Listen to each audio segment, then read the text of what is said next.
Today I discuss about ammonia uses. Ammonia ఉపయోగాలు చూద్దాం. Previous క్లాస్లోని అమోనియాను Haber పద్ధతిలో ఎలా తయారు చేశారు, హ్యాబర్ ప్రాసెస్లో అమోనియాను ఎలా తయారు చేశారు, అమోనియా రసాయన ధర్మాల గురించి మనం చెప్పుకున్నాం. ఇప్పుడు అమోనియా ఉపయోగాలు.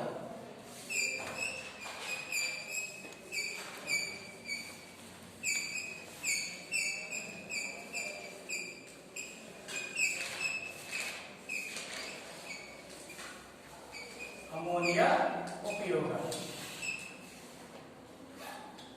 ఇందులో మొదటి అమోనియా ఉపయోగాలు వచ్చి మొదటగా అమోనియం సల్ఫేట్,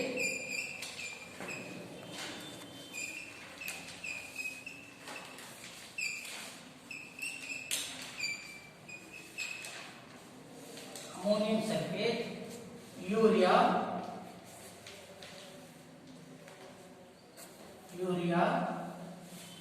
అమోనియం నైట్రేట్,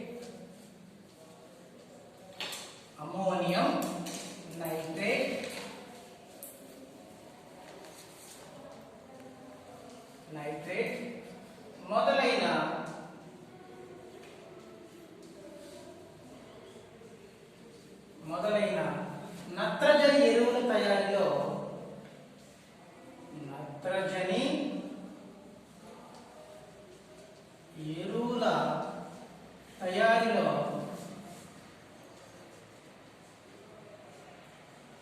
అమోనియాను ఉపయోగిస్తారు.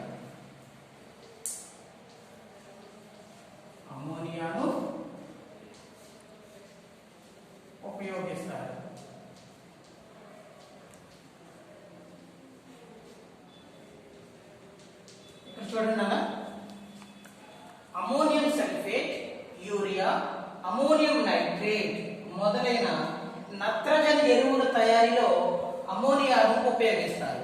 వీటి నత్రజని ఎరువులు అనగా ఏంటంటే నాన్న, నత్రజని ఎరువులు అనగా మనకు ఉన్నటువంటి ammonium sulphate, urea, ammonium nitrate, వీటిని నత్రజని ఎరువులు అంటారు. వీటిని ఎక్కడ ఉపయోగిస్తారంటే మొక్కలు వేపుగా పెరగడానికి, మొక్కలు బలంగా ఉండడానికి ఈ నత్రజని ఎరువులను ఉపయోగిస్తూ ఉంటారు అని చెప్తున్నాను. Okay, the second uses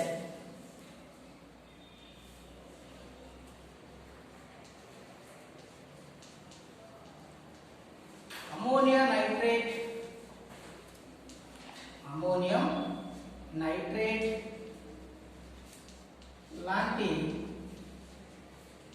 nitrate లాంటి విస్ఫోటక పదార్థాలను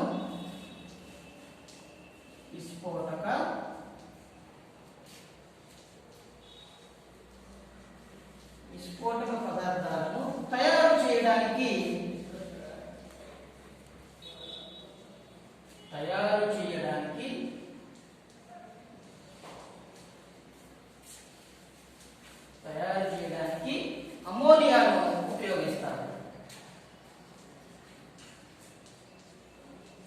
అమోనియాను ఉపయోగిస్తారు.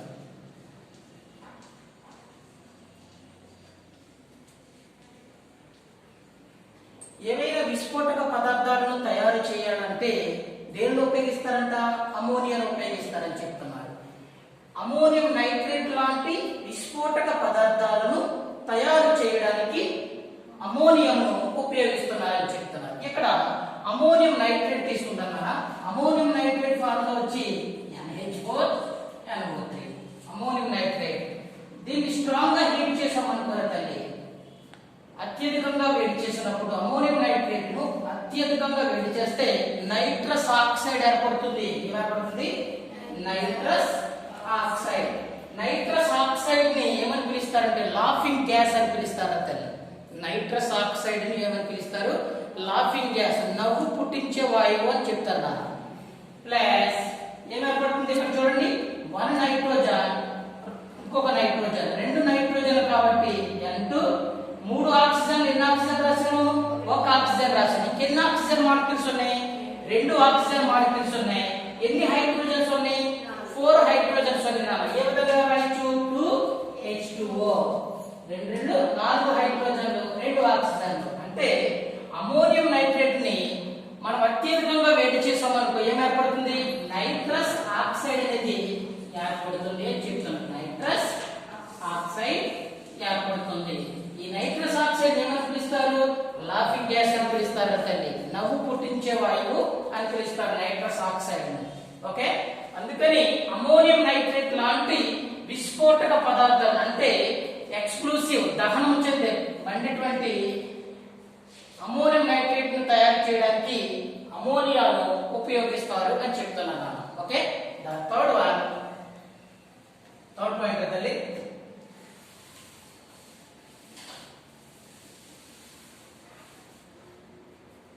థర్డ్ పాయింట్, అమోనియాను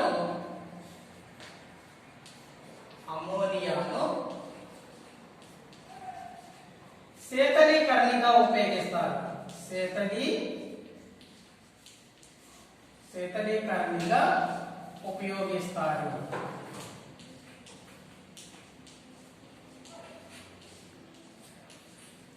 శీతలీకరణ అంటే రిఫ్రిజిరేటర్స్ లో శీతలీకరణగా ఉపయోగిస్తారు అమోనియా. ఏ అమోనియాను? ద్రవ అమోనియాను శీతలీకరణగా ఉపయోగిస్తారు. ఇప్పుడు ఫ్రిడ్జ్ అనేది కూల్ గా ఉండడానికి అంటే చల్లగా ఉండడానికి దేనిని ఉపయోగిస్తారన్నా? దేన్ని ఉపయోగిస్తారంట? ద్రవ అమోనియాను ఉపయోగిస్తారని చెప్తున్నాను. ఈ ద్రవ అమోనియాను శీతలీకరణగా ఉపయోగిస్తారు అని చెప్తున్నారు. ఓకేనా? రిఫ్రిజిరెంట్ గా యూజ్ చేస్తాను. కూలింగ్ పర్పస్ కోసం, చల్లగా ఉండడం కోసము ద్రవ అమోనియాను ఉపయోగిస్తారు అని చెప్తున్నారు. నెక్స్ట్ ద ఫోర్త్ పాయింట్, అమోనియాను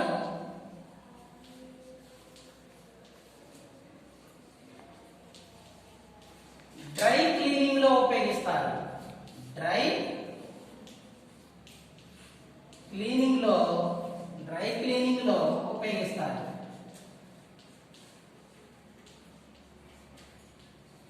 దేంట్లో ఉపయోగిస్తారా? డ్రై క్లీనింగ్ లో ఉపయోగిస్తారు. డ్రై క్లీనింగ్ అంటే తెలుసు కదా, బట్టలపై ఉన్నటువంటి మరకలు ఉంటాయి చూడండి, బ్లడ్ గ్రీజు అంటే మరకలు ఉంటాయి కదా, ఆ మరకలను తొలగించడానికి అమోనియాను ఉపయోగిస్తారని చెప్తున్నాను. అమోనియాను డ్రై క్లీనింగ్ లో ఉపయోగిస్తారు అని చెప్తున్నాను. ఓకే, ద నెక్స్ట్ పాయింట్,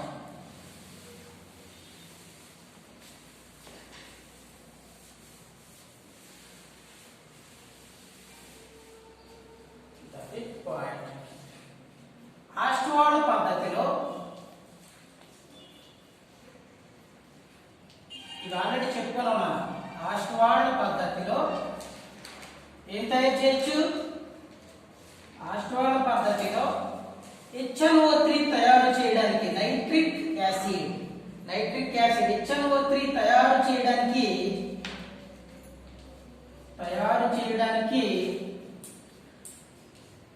మనకేం ఉపయోగపడింది అన్న? ఆస్ట్వాల్ పద్ధతిలో HNO3 తయారు చేయడానికి అమోనియాను ఉపయోగిస్తారు. దీని ఉపయోగిస్తానా? అమోనియాను ఉపయోగిస్తారు. ఇక్కడ చూడండి, ద్రవ అమోనియాను శీతలీకరణగా ఉపయోగిస్తారు. అమోనియాను డ్రై క్లీనింగ్ లో ఉపయోగిస్తారు. ఆస్ట్వాల్ పద్ధతిలో HNO3 తయారు చేయడానికి అమోనియాను ఉపయోగిస్తారు అని చెప్తున్నారు. The sixth point, rayon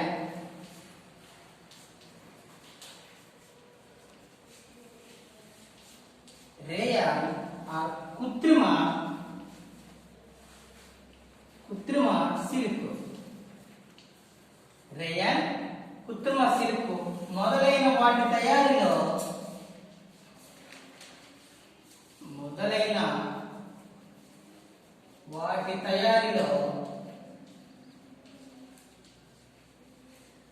అమోనియాను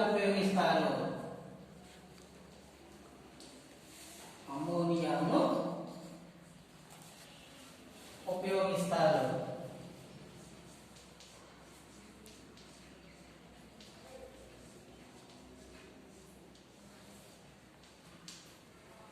rayon అంటే పట్టు వస్త్రాలు అంటారు.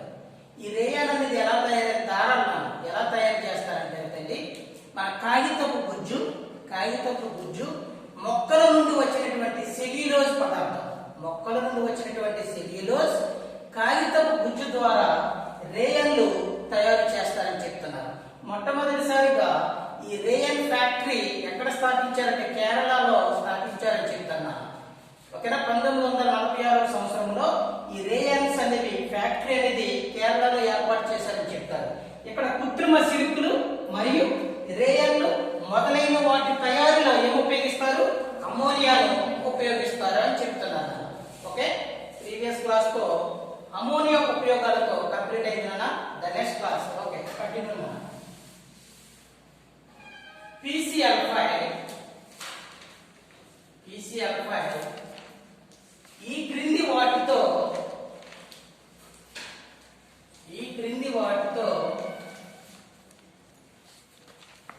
ఏ విధంగా చర్య జరుగుతుంది?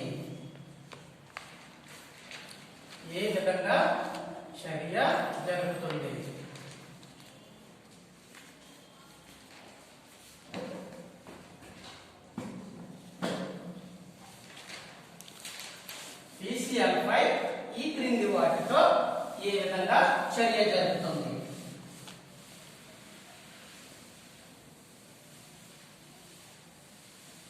PCl5 ఈ క్రింది వాటితో ఏ విధంగా చర్య జరుగుతుంది? మొదటిది వాటర్, రెండోది బి ఎథైల్ ఆల్కహాల్, మూడవది ఎసిటిక్ ఆమ్లం, నాలుగవది సిల్వర్. PCl5 మాలిక్యూల్ ఈ క్రింది వాటితో ఏ విధంగా చర్య జరుగుతుంది అని చెప్తున్నాడు. మొదటగా PCl5 మొదటిలో చేరిన PCl5 రియాక్షన్ H2O తో చర్య, H2O తో చర్య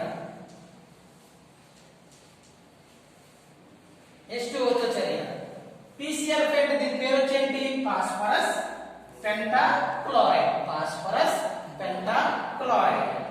PCl5 ను మనం PCl5 తీసుకున్నాం. PCl5 ను నీటితో చర్య జరపగా, దేనితోనా? నీటితో చర్య జరపగా ఏం ఏర్పడుతుందంట? ఫాస్ఫరిక్ ఆమ్లం ఏర్పడుతుందన్నారు. ఇక్కడ చూడండి, PCl5 ను నీటితో చర్య జరపగా ఏం ఏర్పడుతుంది? ఫాస్ఫరిక్ ఆమ్లము.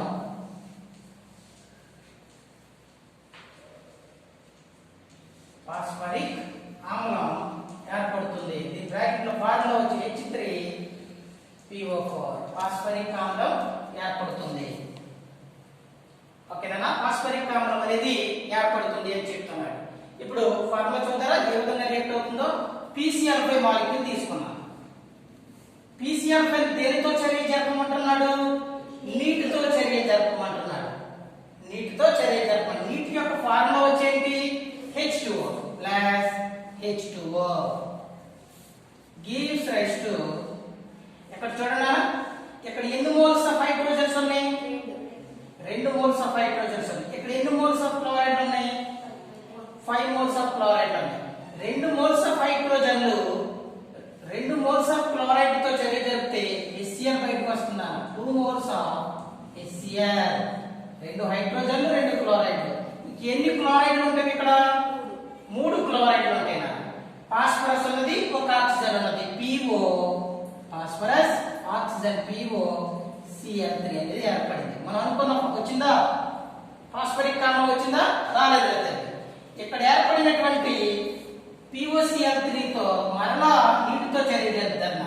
POCl3 రియాక్ట్ POCl3 తో చర్య జరిపితే ఎన్ని మోల్స్ తీసుకున్నాడు? ఇక్కడ 3 మోల్స్ తీసుకున్నాడు. POCl3 ని నీటితో చర్య జరిపితే ఏర్పడుతుంది?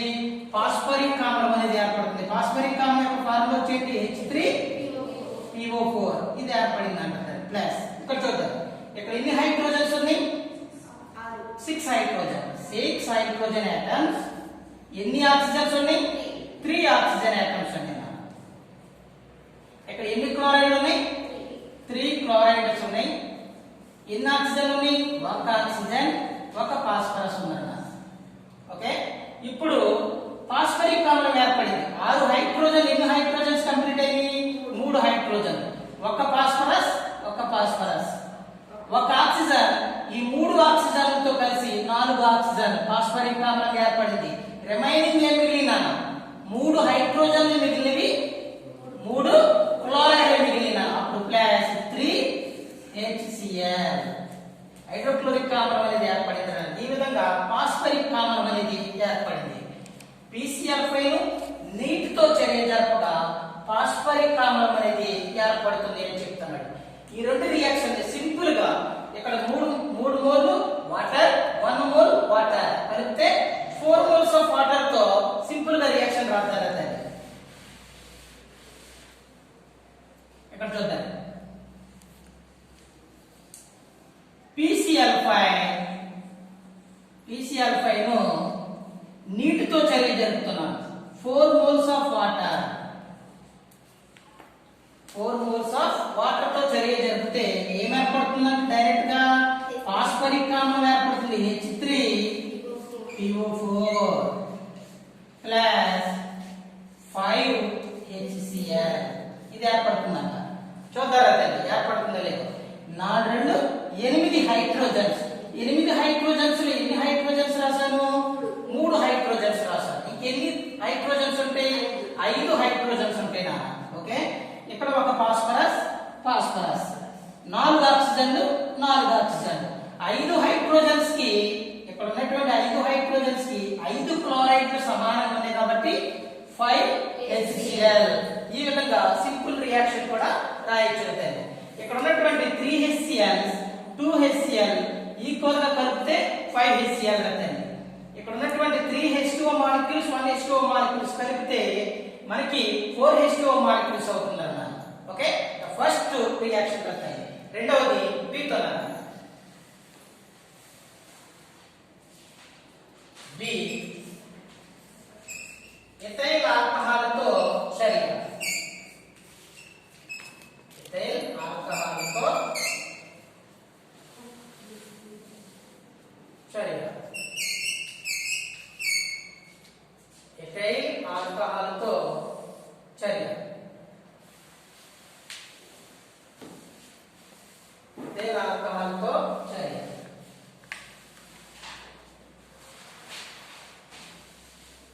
ఎథైల్ ఆల్కహాల్తో చర్య.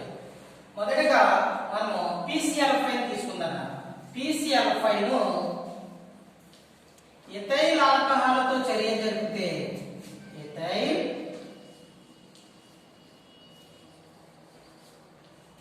ఎథైల్ ఆల్కహాల్తో చర్య జరిపితే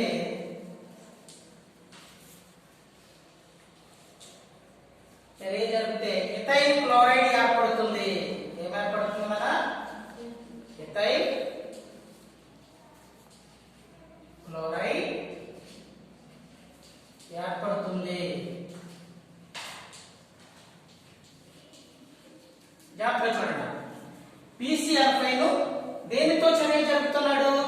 ఎథైల్ ఆల్కహాల్తో చర్య జరిపితే ఏం ఏర్పడుతుంది? ఎథైల్ క్లోరైడ్ ఏర్పడుతుంది అని చెప్తున్నాడు. ఏర్పడుతుందా? ఎథైల్ క్లోరైడ్ అనేది ఏర్పడుతుంది. ఇప్పుడు PCl5 తీసుకున్నాం. ఈ PCl5 ను ప్లస్ ఎథైల్ ఆల్కహాల్ ఫార్ములా వచ్చేటంటే C2H5OH. దీంతో చర్య జరిపితే ఏం ఏర్పడుతుందని చెప్తున్నాడు? ఎథైల్ క్లోరైడ్ ఏర్పడుతుందని చెప్తున్నాడు. ఎథైల్ క్లోరైడ్ ఇది C2H5 అంటే ఎథైల్. ఇప్పుడు ఎథైల్ క్లోరైడ్ ఏర్పడాలంటే ఈ C2H5 కి 5 క్లోరైడ్ల నుంచి 1 క్లోరైడ్ రాస్తేనా? C2H5Cl ethyl chloride. Ethyl chloride అనేది ఏర్పడింది. ప్లస్ ఇక్కడ ఎన్ని హైడ్రోజన్స్ ఉన్నాయి? 1 హైడ్రోజన్. ఇక్కడ ఎన్ని క్లోరైడ్లు ఉన్నాయి? 5లో ఎన్ని క్లోరైడ్లు రాసాం మనం? 1 క్లోరైడ్ రాసేసి ఎన్ని క్లోరైడ్లు ఉంటాయి? 4 క్లోరైడ్ల నుంచి 1 క్లోరైడ్ ని 1 హైడ్రోజన్స్ తో కలిపి రాస్తే HCl ప్లస్ రిమైనింగ్ ఏమేమి మిగిలినా? ఫాస్ఫరస్, ఆక్సిజన్, 3 క్లోరైడ్లు. ఫాస్ఫరస్, మూడు క్లోరైడ్ ఉన్నాం అప్పుడు ఏం రాయొచ్చు PO Cl3 అనేది ఏర్పడింది అన్నమాట. POCl3 అనేది ఈ విధంగా ఏర్పడింది. అంటే ఏంటి PCl5 ను ఎథైల్ ఆల్కహాల్ తో చర్య జరిపితే ఎథైల్ క్లోరైడ్ ఏర్పడింది అని చెప్తున్నాడు. ఏం ఏర్పడింది? Ethyl chloride.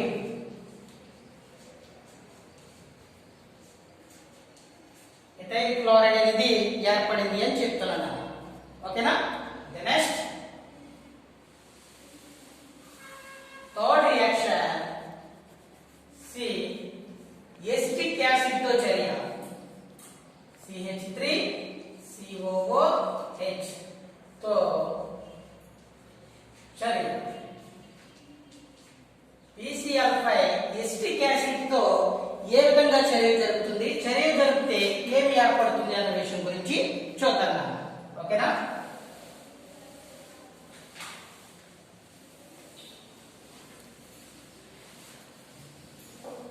మొదటగా PCl5 ను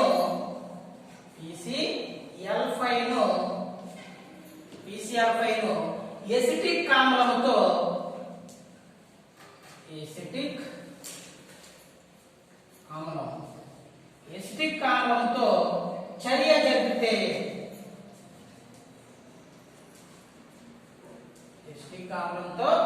చర్య జరిపితే ఎసిటైల్ క్లోరైడ్ ఏర్పడుతుంది. ఏం ఏర్పడుతుంది నాన్న? ఎసిటైల్ క్లోరైడ్ ఏర్పడుతుంది.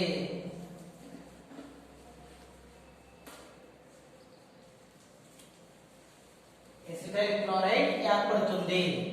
చూద్దాం PCl5 ఏ విధంగా రియాక్ట్ అవుతుందో చూద్దాం. PCl5 ప్లస్ ఎసిటిక్ ఆమ్లం యొక్క ఫార్ములా వచ్చేది CH3COOH. CH3COOH ఎసిటిక్ ఆమ్లం. దీనితో చర్య జరుపుతున్నాడు. చర్య జరిపితే ఏం ఏర్పడుతుంది అన్నాడు? ఎసిటైల్ క్లోరైడ్ ఏర్పడుతుంది అని చెప్తున్నాడు.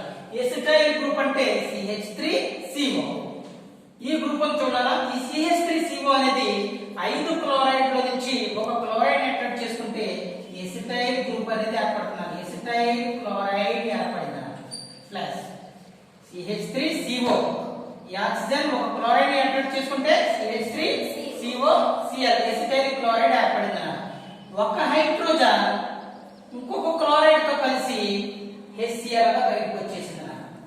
ఒక హైడ్రోజన్ ఒక క్లోరైడ్ తో కలిసి HCl గా బయటకు వచ్చేసింది. రిమైనింగ్ ఏమేమి మిగిలినవి? ఫాస్ఫరస్, ఆక్సిజన్, ఈ ఆక్సిజన్ మిగిలింది. ఆక్సిజన్ ఎన్ని క్లోరైడ్లు మిగిలినాయి? 3 క్లోరైడ్లు మిగిలినాయి. కాబట్టి POCl3 ఏర్పడింది. అంటే PCl5 ను ఎసిటిక్ ఆమ్లంతో చర్య జరిపితే ఏం ఏర్పడింది? ఎసిటైల్ క్లోరైడ్ ఏర్పడింది.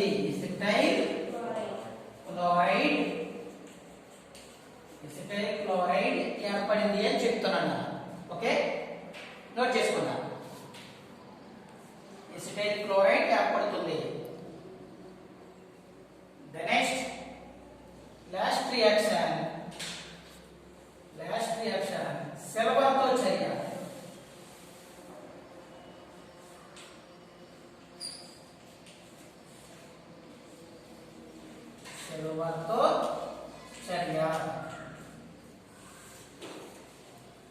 తో చర్య.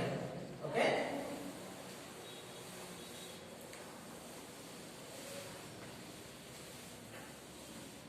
PCl5 ను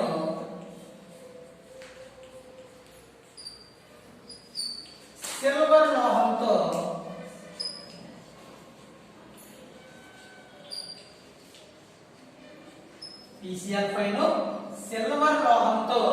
చర్య జరిపితే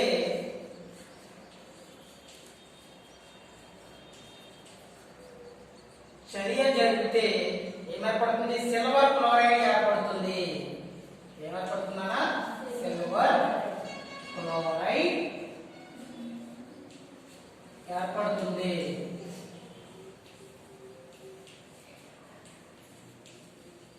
చూద్దాం. Silver chloride ఏర్పడుతుందంట.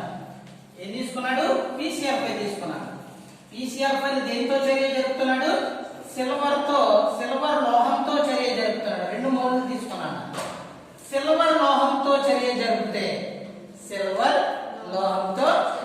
జరిపితే మనకి ఏం ఏర్పడుతుంది అని చెప్తున్నాడు? సిల్వర్ క్లోరైడ్ ఏర్పడుతుందంట. ఇక్కడ ఎన్ని మోల్స్ సిల్వర్ లో నేను 2 మోల్స్ సిల్వర్. ఇక్కడ ఎన్ని క్లోరైడ్ ఉన్నవి? 5 క్లోరైడ్ లో దీనికి సమానముగా 2 క్లోరైడ్లు రాస్తేనా 2AgCl సిల్వర్ క్లోరైడ్ ఏర్పడుతున్నా. ఇక ఎన్ని క్లోరైడ్ మాలిక్యూల్స్ ఉంటాయి? 3 క్లోరైడ్ మాలిక్యూల్స్. ఎన్ని ఫాస్ఫరస్ ఉన్నాయి? ఒక ఫాస్ఫరస్ ఉంటుంది. ప్లస్ PCl3 సిల్వర్ క్లోరైడ్ అనేది ఏర్పడింది.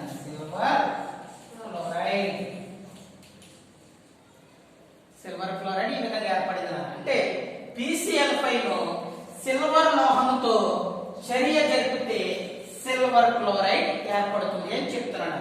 ఈ విధముగా మనము PCl5 ఈ క్రింది వాటితో ఏ విధంగా చర్య జరుపుతుంది అన్న విషయాన్ని మనము చెప్పుకున్నాం. ఓకేనా? చాలా మోస్ట్ ఇంపార్టెంట్ తల్లి. మనం చూడండి, ఒకే గుర్తు పెట్టుకోండి. హ్యాబర్ విధానంలో అమోనియా తయారీ చాలా వెరీ ఇంపార్టెంట్. రెండవ క్వశ్చన్ వచ్చి ఆస్ట్వాల్డ్ పద్ధతిలో నైట్రిక్ ఆమ్లాన్ని ఎలా తయారు చేస్తారు? అది మోస్ట్ ఇంపార్టెంట్ అన్నారు. నెక్స్ట్ PCl5 ఈ క్రింది వాటితో ఏ విధంగా చర్య జరుగుతుంది అన్న విషయం కూడా ప్రీవియస్ ఇయర్ లో నెంబర్ ఆఫ్ టైమ్స్ ఎగ్జామ్ లో అడుగుతూ వచ్చాడన్నారు. ఓకేనా? ఓకే, థ్యాంక్ యూ అన్నాడు. ఓకే.